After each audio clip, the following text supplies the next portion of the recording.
Assalamualaikum warahmatullahi wabarakatuh. Perkenalkan, nama saya Suci Ramadhani dengan NIM 24171209 dari Prodi Ilmu Pemerintahan.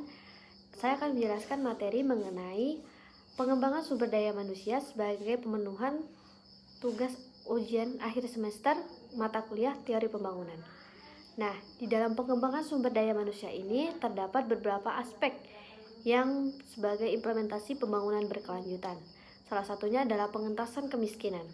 Nah, kebijakan nasional yang mengatur tentang program pengentasan kemiskinan adalah Peraturan Presiden Republik Indonesia Nomor 166 Tahun 2014 tentang Program Percepatan Penanggulangan Kemiskinan. Dalam kebijakan tersebut diatur bahwa pihak yang bertanggung jawab dalam upaya pengentasan kemiskinan di Indonesia adalah pemerintah, daerah, dunia usaha, serta masyarakat. Jenis kegiatan yang dilakukan adalah bantuan sosial, pemberdayaan masyarakat, pemberdayaan usaha ekonomi mikro dan kecil, atau usaha lain yang bertujuan untuk peningkatan ekonomi masyarakat. Dalam upaya tersebut, pemerintah membentuk Tim Nasional Percepatan Penanggulangan Kemiskinan, berada di bawah dan bertanggung jawab kepada Presiden. Lembaga yang dibentuk sebagai wadah koordinasi lintas sektor dan lintas pemangku kepentingan di tingkat pusat yang diketuai Wakil Presiden Republik Indonesia yang bertujuan untuk menyelaraskan berbagai kegiatan percepatan penanggulangan kemiskinan. Data dari BPS 2016 menunjukkan bahwa berbagai fakta tentang program pengentasan kemiskinan di Indonesia, yaitu jumlah penduduk miskin pada Maret 2016 di Indonesia mencapai 28,01 juta orang, berkurang sebesar 0,50 juta orang dibandingkan dengan kondisi September 2015 yang sebesar 28,51 juta orang. Selama periode September 2015 sampai Maret 2016, jumlah penduduk miskin di daerah perkotaan turun sebanyak 0,28 juta orang, sementara di daerah pedesaan turun sebanyak 0,22 juta orang. Berdasarkan fakta di atas, maka nampak bahwa program pengentasan kemiskinan efektif untuk menurunkan jumlah penduduk miskin baik di perkotaan maupun di pedesaan.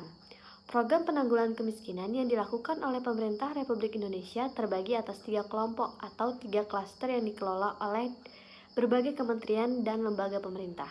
Adapun program tersebut adalah JKN, Jaminan Kesehatan Nasional, adalah program pemerintah yang bertujuan untuk memberikan kepastian jaminan kesehatan menyeluruh bagi seluruh rakyat Indonesia untuk dapat hidup sehat, produktif, dan sejahtera.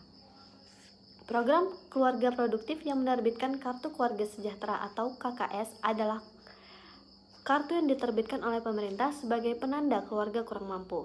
Program Indonesia Pintar melalui KIP, Kartu Indonesia Pintar, adalah pemberian bantuan tunai pendidikan kepada seluruh anak usia sekolah 6-21 tahun yang menerima KIP atau yang berasal dari keluarga miskin dan rentan, misalnya keluarga atau rumah tangga pemegang Kartu Keluarga Sejahtera atau anak yang memenuhi kriteria yang telah ditetapkan sebelumnya. Selanjutnya ada program Keluarga Harapan atau PKH, adalah program pelindungan sosial yang memberikan bantuan tunai kepada rumah tangga yang sangat miskin atau RTSM dan bagi anggota keluarga. RTS diwajibkan melaksanakan persyaratan dan ketentuan yang telah ditetapkan. Program ini dalam jangka pendek bertujuan untuk mengurangi beban RTSM dan dalam jangka panjang diharapkan dapat memutus mata rantai kemiskinan antar generasi sehingga generasi berikutnya dapat keluar dari perangkat kemiskinan. Selanjutnya ada program beras untuk keluarga miskin atau raskin, merupakan subsidi pangan yang diperuntukkan bagi keluarga miskin sebagai upaya dari pemerintah untuk meningkatkan ketahanan pangan dan memberikan perlindungan pada keluarga miskin. Tujuan program ini adalah untuk mengurangi beban pengeluaran rumah tangga. Sasaran RTS melalui pemenuhan sebagian kebutuhan pangan pokok dalam bentuk beras dan mencegah penurunan konsumsi energi dan protein. Selain itu, Raskin bertujuan untuk membuka akses pangan keluarga melalui penjualan beras kepada keluarga penerima manfaat dengan jumlah yang telah ditentukan. Program kredit usaha rakyat atau KUR adalah dana pinjaman dalam bentuk kredit modal kerja dan atau kredit investasi dengan plafon kredit dari 5 juta sampai dengan 500 juta. Tujuan program ini adalah meningkatkan akses pembiayaan perbankan yang sebelumnya hanya terbatas pada usaha berskala besar dan kurang menjangkau pada pelaku usaha mikro dan menengah seperti usaha rumah tangga atau jenis usaha mikro lain yang bersifat informal, mempercepat perkembangan sektor real dan pemberdayaan UMKM. Selanjutnya, untuk pengembangan sumber daya manusia ini ada peningkatan standar hidup manusia, yaitu ketahanan pangan dan gizi masyarakat. Dalam Undang-Undang Nomor 18 Tahun 2012 tentang pangan diuraikan bahwa ketahanan pangan adalah kondisi terpenuhnya pangan bagi negara sampai dengan perseorangan yang tercermin dari tersedianya pangan yang cukup, baik jumlah maupun mutunya, aman, beragam, bergizi, merata, dan terjangkau, serta tidak bertentangan dengan agama, keyakinan, budaya masyarakat. Untuk dapat hidup sehat, aktif, dan produktif secara berkelanjutan. Penyelenggaraan pangan dilakukan untuk memenuhi kebutuhan dasar manusia yang memberikan manfaat secara adil, merata, dan berkelanjutan. Nah, upaya pemenuhan konsumsi pangan tersebut harus mengutamakan produk dalam negeri dengan memanfaatkan sumber daya dan kearifan lokal secara optimal. Untuk mewujudkan hal tersebut, 3 hal pokok yang harus diperhatikan adalah: 1. Ketersediaan pangan yang berbasis pada pemanfaatan sumber daya lokal secara optimal. Keterjangkauan pangan dari aspek fisik dan ekonomi oleh seluruh masyarakat, serta pemanfaatan pangan atau konsumsi pangan dan gizi untuk hidup sehat, aktif, dan produktif.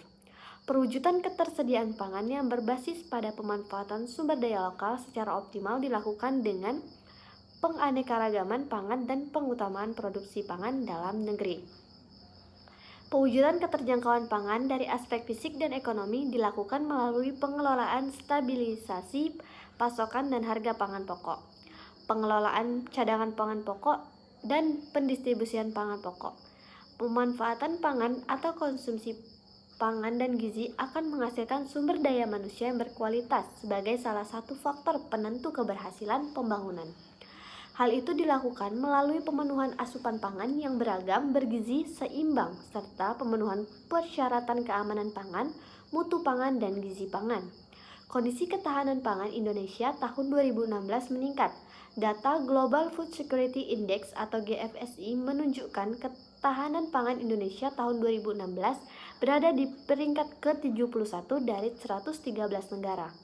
The Economist Intelligence Unit menguraikan bahwa pada 2014 dan 2015 angka ini merosot ke posisi 76 dari 113 negara.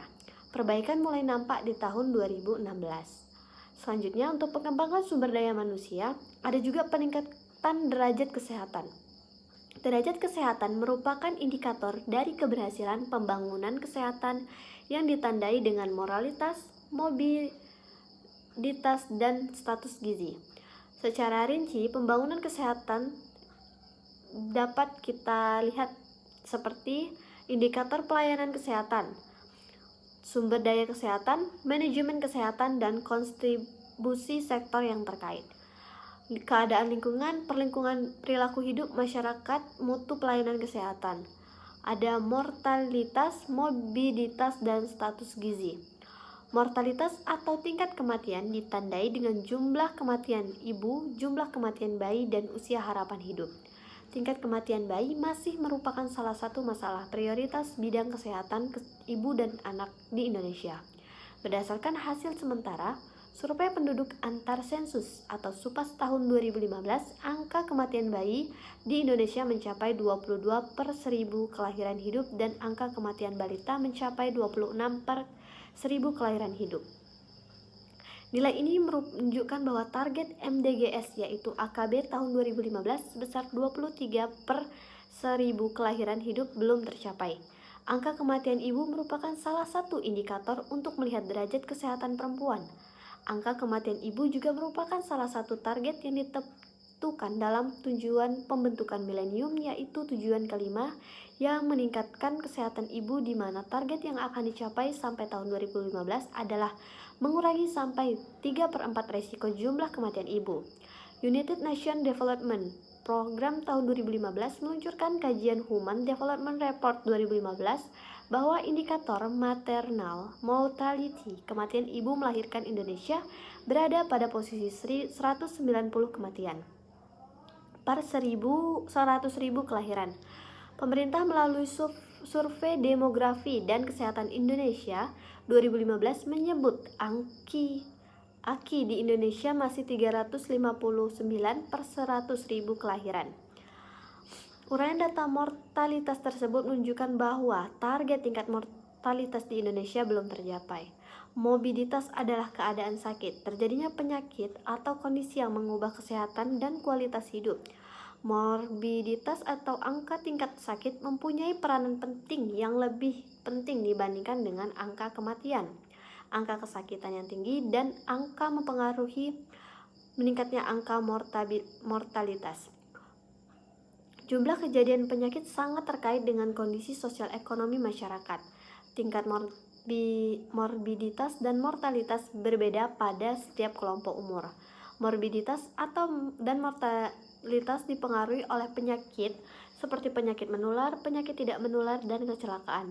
Pada penduduk usia muda, ada beberapa penyakit yang mempengaruhi morbiditas dan mortalitas, yaitu diare, ispa, dan pneumonia.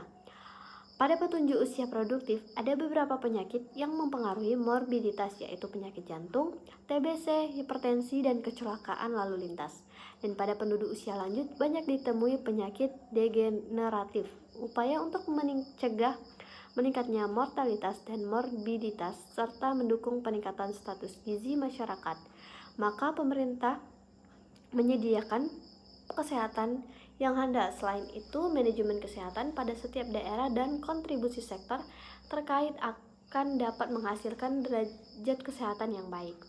Nah, di pengembangan sumber daya manusia juga ada peran pendidikan bagi semua tingkat usia.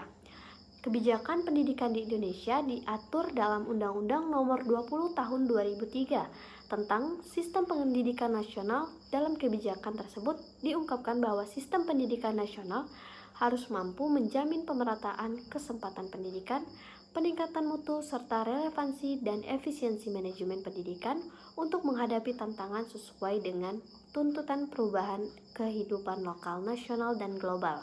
Sehingga perlu dilakukan pembaharuan pendidikan secara terencana, terarah, dan berkesinambungan. Selanjutnya, jalur pendidikan dibagi atas 3 bentuk, yaitu pendidikan formal atau jalur pendidikan yang terstruktur dan berjenjang yang terdiri atas pendidikan dasar, pendidikan menengah, dan pendidikan tinggi. Pendidikan non-formal adalah jalur pendidikan di luar pendidikan formal yang dapat dilakukan secara terstruktur dan berjenjang. Pendidikan informal adalah jalur pendidikan keluarga dan lingkungan.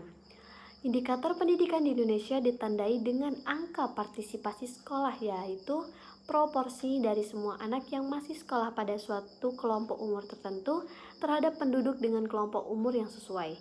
Berdasarkan data yang disajikan pada statistik pendidikan 2016, diketahui bahwa indikator pendidikan di Indonesia meningkat. Berdasarkan indikator pendidikan 2016, maka semua kelompok umur 7-24 tahun menunjukkan adanya peningkatan dalam rentan waktu 20 tahun pada tahun 2015. Angka partisipasi sekolah untuk kelompok umur 7-12 tahun dan 13-15 tahun hampir mencapai 100%, atau hampir semua anak di usia 15 tahun telah menyelesaikan pendidikan menengah pertama.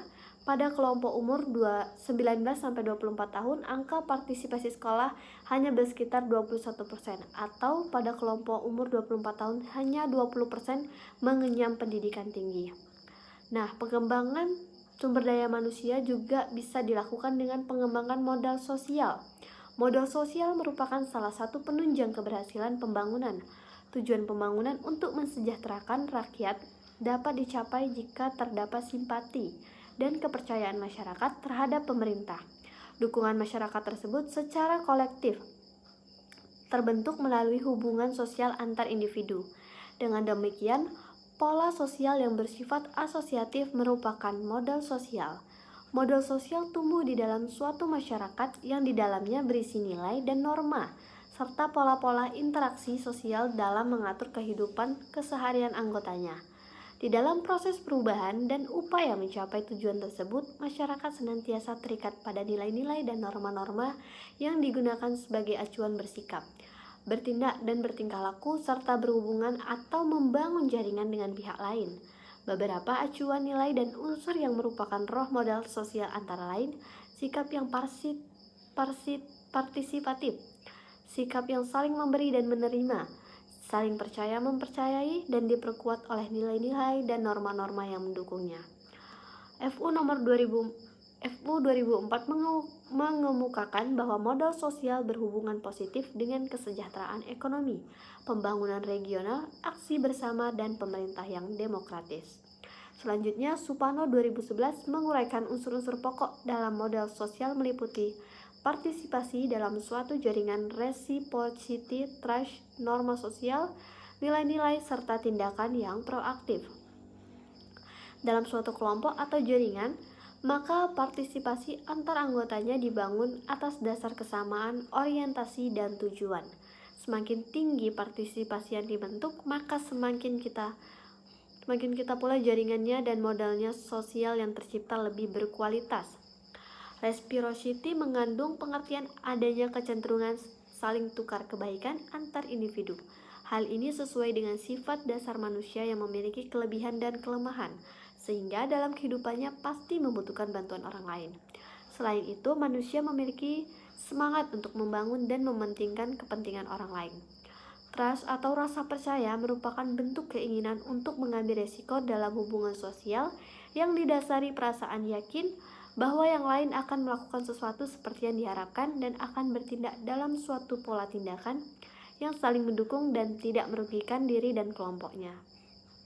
Selanjutnya, norma sosial yang merupakan sekumpulan aturan tidak tertulis yang diharapkan dipatuhi dan diikuti oleh anggota masyarakat pada suatu entitas sosial tertentu. FU 2004 menguraikan bentuk modal sosial sebagai berikut. Modal sosial yang bersifat formal seperti PTA, Parent Teacher Association, atau organisasi yang menghimpun guru dan orang tua, serikat pekerja dan organisasi nasional. Organisasi ini berjalan dengan kendali ketua, disertai dengan iuran keanggotaan dan sebagainya. Modal sosial yang sangat informal seperti sekelompok orang yang berkumpul di bar setiap hari Kamis malam, anggota keluarga bekerja secara timbal balik. Modal sosial dengan jalinan yang sangat padat seperti sekelompok pekerja yang bekerja sama setiap hari di pabrik, pergi ke gereja Katolik setiap hari Minggu, dan pergi ke luar bowling dari hari Sabtu. Itu adalah saling bentuk yang sangat padat. Modal sosial yang sangat tipis dan bahkan bentuknya hampir tak terlihat sebagai modal sosial. Tipe ini nampak dan bentuk sesaat seperti perkenalan antara dua orang yang insidental seperti saat menunggu dalam antrian.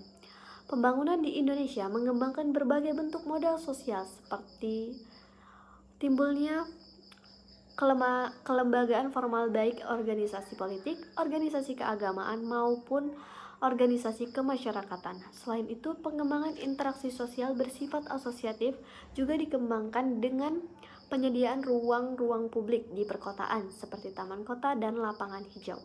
Melalui interaksi sosial terjadi pembelajaran antara manusia satu dengan yang lain, komunitas satu dengan yang lain, berlangsung terus-menerus hingga akhirnya terdapat kesatuan pemahaman bersama bahwa heterogeneity yang ada dalam suatu kota merupakan suatu hal yang harus diupayakan dan diterima bersama-sama.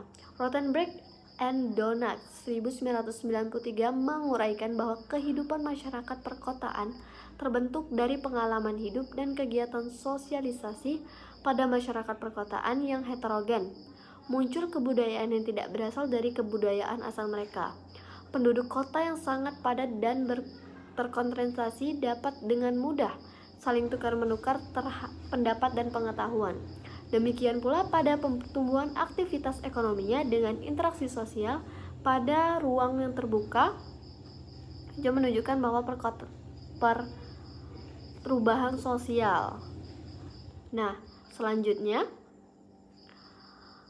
ada juga tentang apa sih pengembangan dari sumber daya manusia itu. Pengembangan sumber daya manusia itu bukan hanya soal pelatihan kerja atau peningkatan kemampuan teknis. Lebih dari itu, pengembangan sumber daya manusia adalah proses jangka panjang dan berkelanjutan untuk membentuk manusia yang tidak hanya terampil, tetapi juga beretika, berintegritas, kreatif, dan adaptif terhadap perubahan zaman. Proses ini melibatkan berbagai aspek yang telah dijelaskan tadi, yaitu ada pendidikan formal, pelatihan dan perkembangan keterampilan, pembentukan karakter, serta peningkatan kesejahteraan hidup. Tujuannya adalah agar setiap individu mampu memberikan kontribusi maksimal bagi dirinya sendiri, bagi organisasi tempatnya bekerja, dan pada akhirnya bagi pembangunan bangsa. Nah, dalam pengembangan sumber daya manusia itu kita harus tahu mengapa pentingnya kita melakukan hal tersebut. Karena tantangan masa depan membutuhkan sumber daya manusia yang unggul. Misalnya, kemajuan teknologi membuat banyak pekerja lama tergantikan oleh mesin atau sistem otomatis. Maka hanya manusia-manusia kreatif, inovatif, dan memiliki kemampuan berpikir kritis yang akan bertahan dan bahkan unggul dalam dunia pekerja. Nah, kesenjangan sosial dan ekonomi juga dapat dikurangi melalui pengembangan sumber daya manusia, karena ketika masyarakat memiliki akses pendidikan dan pelatihan yang layak, mereka akan punya peluang yang lebih baik untuk meningkatkan taraf hidupnya. Pengembangan daerah dan nasional tidak akan mungkin berjalan tanpa sumber daya manusia yang mumpuni. Fisik boleh kita bangun, jalan, jembatan, dan gedung boleh kita bangun megah, tapi kalau tidak dibarengi dengan pembangunan manusianya, semua itu hanya akan jadi infrastruktur kosong yang tidak akan berdampak besar.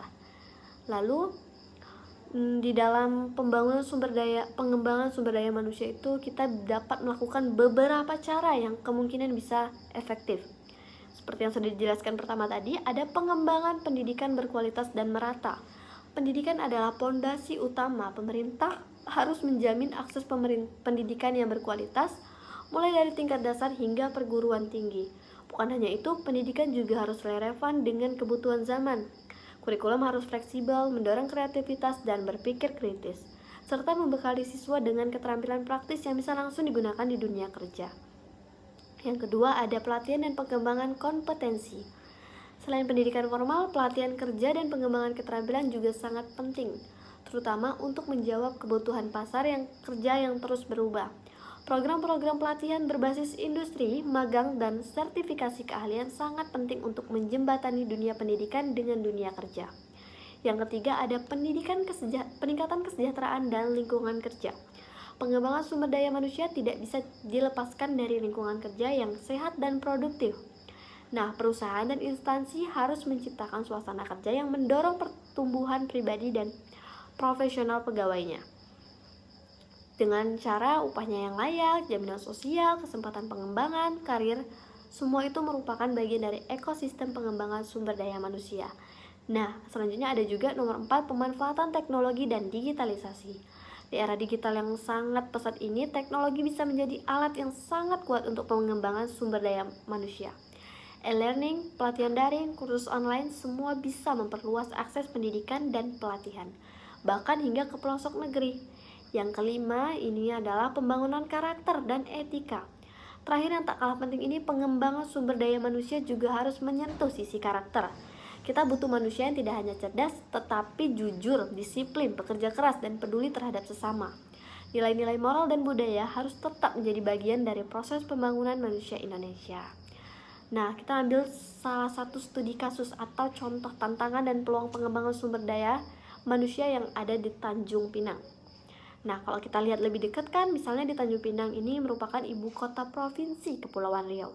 Pengembangan sumber daya manusia menjadi sangat penting karena daerah ini memiliki potensi besar di sektor pariwisata, perdagangan, dan jasa. Tapi potensi itu hanya bisa dimaksimalkan jika sumber daya manusianya siap. Masalahnya masih banyak tantangan angka pengangguran usia produktif yang tinggi, keterbatasan akses ke pelatihan kerja, serta ketimpangan antara keterampilan yang dimiliki dengan lulusan dengan kebutuhan industri. Namun ini juga merupakan peluang untuk pemerintah daerah dapat bekerja sama dengan perguruan tinggi dan sektor swasta untuk membuka lebih banyak program vokasi, inkubator bisnis, dan pelatihan wirausaha. Dengan begitu, sumber daya manusia di Tanjung Pinang tidak hanya menjadi pekerja, tetapi juga bisa menciptakan lapangan kerja.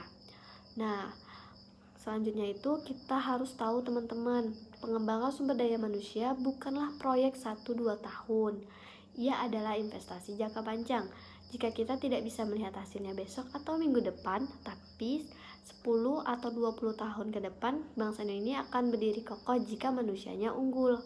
Karena pada akhirnya bangsa yang besar bukan karena sumber daya melimpah, tapi karena manusianya yang tangguh dan berkualitas.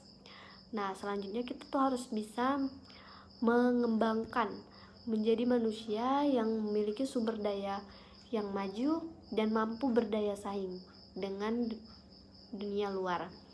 Sekian penjelasan dari saya akhiri dengan wassalamualaikum warahmatullahi wabarakatuh. Terima kasih. Dadah.